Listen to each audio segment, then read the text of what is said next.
everyone, welcome back to my channel. म चाहिँ अञ्जली लामा. So आजको भ्लग चाहिँ के कसो भन्दाखेरि चाहिँ आज चाहिँ म बाबाको ब्याङ्क बुक खोल्दिनु छ. त्यसले गर्दा ब्याङ्क जान्दैछु. प्लस म के पो भनेको हस्पिटल पनि जान्छु बिकज अफ म बिमारी छु. हैन तपाईहरुलाई शेयर गरेको छुइनँ बिकज अफ अब त्यस्तो कुराहरु शेयर गर्नु पनि अब ठीक लाग्दैन मलाई चाहिँ. किनकि म एटलिस्ट बिमार भएको 5-6 दिन नै भइसक्यो हैन. एकदमै जिउ कमजोरी भइसकेको छ. अब हेर्दा मात्रै जिउ यत्रो छ मोटी न मोटी देख्छु तर पनि म एकदमै बिमारी छु, कमजोरी हो. अनि प्लस आँखाको पनि चेकअप गर्नु छ. अनि हेर्दै गर्नुहोस्. अब रेडी हुन आँटेको छु, रेडी सेडी भइसकेर छु. तपाईहरुलाई भिडियो कन्टिन्यू गर्छु नि है. सो गाइस म चाहिँ अहिले रेडी सेडी भइसकेको छु हो. अब के भन्नु मलाई एकदमै सन्चो लाग्छ भएको पुरा आँखाहरु दुख्दैछ हो, ज्वरो पनि आइरहेको छ. अब हेरौँ अब डाक्टरले के भन्नुहुन्छ है. सो गाइस म चाहिँ अहिले फाइनली बजार जाँदैछु हो. टोटोमा चढेर पुरा घाम लागिरहेछ. म चाहिँ फेरि घामै हेर्न सक्दिनँ. त्यसले गर्दाखेरि चाहिँ चस्मा लगाएको आँखा पुरा दुख्छ घाम हेर्दाखेरि हो. हेर्दै जाउँ न है. अनि गाइस मलाई चाहिँ पुरा टेन्सन लागिरहेको थियो के भन्छ डाक्टरले कसो भन्छ. किनकि म पहिला पनि पुरा बिमारी हुन्थेँ हैन. अहिले फेरि आँखाको प्रब्लम भएर मलाई झनै टेन्सन लागिसक्दैछ. त्यही माथिबाट जिउ पनि सन्चो छैन के.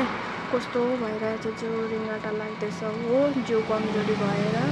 तर पनि अब भ्यूहरू देखाउँदैछु, हाँस्ने कोसिस चाहिँ गर्दैछु. अब डाक्टरले के भन्छ हेरौँ है. सो गाइस म चाहिँ फाइनली ओद्लाडी आइपुग्न आँटिसकेँ हो. उता हेर्नुहोस् न बादल कस्तो कालो भइरहेछ. प्लस मैले फेरि छाता पनि ल्याएको छुइनँ के.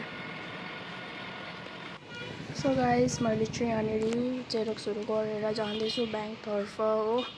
बाटो क्रस हुन आँटेको अब चाहिँ मैले चाहिँ आफूलाई देखाउँदैछु कस्तो देख्दैछु भनेर हो. पुरा अत्तालिसक्यो नि त, ढिलो भइसक्यो नि त ब्याङ्क जानु पनि. हामी चाहिँ ब्याङ्क आइपुगिसक्यो अहिले. अब ब्याङ्कको भित्र त भिडियो बनाउँदिनँ ल.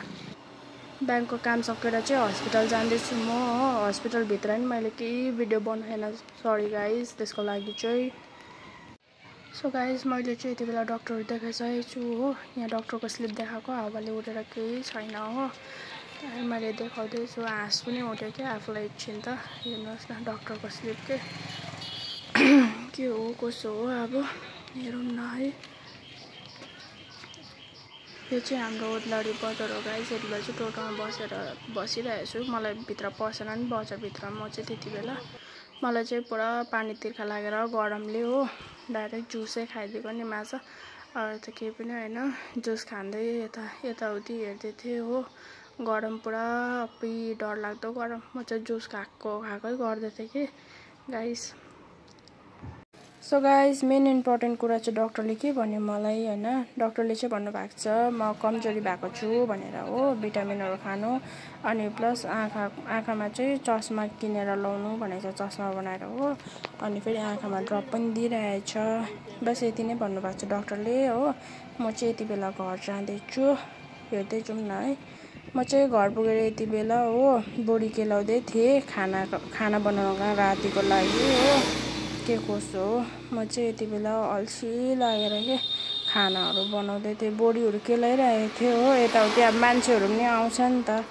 म चाहिँ फटाफटै बोडीहरू केलाउँदै थिएँ हो एक्लै. अनि आमा पनि हुनुहुन्थ्यो. आमा चाहिँ परपट्टि दोकानमा बस्नु हुँदै थियो. म चाहिँ यहाँनिर फटाफटी बोडीहरू केलाउँदै थिएँ हो.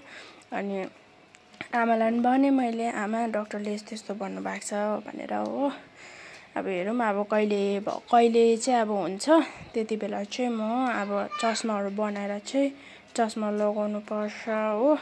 अब सबैले अब मलाई चस्मिस भन्नुहुन्छ होला हैन. त्यस्तो चाहिँ नभनिदिनुहोस् है गाइस. मलाई पनि अब चस्मिस त हुनु मन थिएन पनि. तर अब मजबुरी भयो गाइस. म अब त्यसमा के भन्न सक्छु. अनि गाइस सरी है. अब म यति बेला चाहिँ म भोइस ओभर गर्दैछु. प्लस फेरि यता गाडी मेरो त घर अब तपाईँहरूलाई थाहा नै छ यहाँ रोडको छेउमै छ. त्यसले गर्दाखेरि गाडीहरू क्रस हुँदैछ. त्यसले गर्दाखेरि पनि अब डिस्टर्ब भइरहेको होला भोइस ओभरमा. त्यसको लागि चाहिँ आइ एम एक्सट्रिमली सरी. ल गाइस हेर्दै गर्नुहोस् ल. सो गाइस आजको लागि भिडियो चाहिँ यति नै हो. आई होप तपाईँहरूलाई मनपर्छ होला हैन. लाइक कमेन्ट सेयर सब्सक्राइब गरिदिनुहोस् होला. Bye bye. See you in next video.